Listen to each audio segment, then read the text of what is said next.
Hey guys, welcome back to the Dragon Calls YouTube channel, and in today's video I'm going to be talking about a technology that is used in 80% of Android and about 30% of web development. Right, so I'm going to be talking about today is RESTful web services. Now in this IT world you might have heard about the word as REST APIs, right? Now what is REST? Actually REST, full form of REST is representational state transfer. Now what is that used for actually?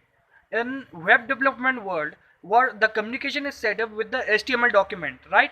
When you send a request through your browser, when you visit a particular website, what the server does is it sends you the HTML documents, like the login form or the registration form or that you require, right? Now what about Android? Have you ever thought of it? Each and every Android application that you use doesn't you don't you they don't use HTML documents over there. So how do they work actually?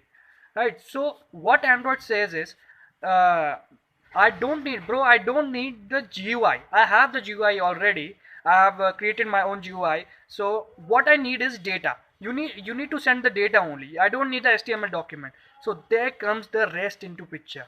REST, if someone has implemented REST, then what that would mean is it won't send the HTML document as a, as the output. It only sends the data, right?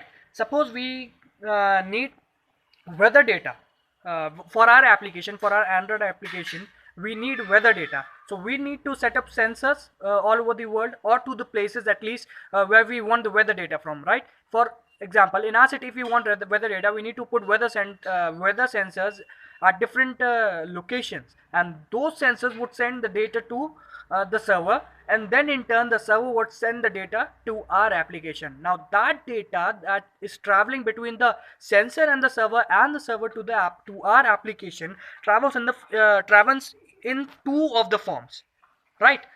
That is either the XML, it would travel in XML. Second is JSON. Now JSON stands for JavaScript Object Notation, and XML we all know about that. It consists of tag based. It is a tag based language, right? It is a markup language used for communication between two or more technologies, right? So each technology, no matter what technology you use, understands JSON and XML. So the communication between the server and the Android application is made through JSON and JSON or XML. So that is REST. The JSON, the data, the weather data is sent through the server to the application in the form of JSON. The Android application, next what it does, it when it receives the data, it extracts the data from the JSON format, and then it does the required output. So that is all about RESTful web services.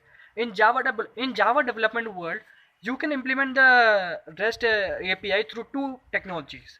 One through Spring Boot framework, and second through Jersey APIs. Right? If you need me to create a video series on that, just mention it in the comment section below. Right? So that's all for today. Thank you.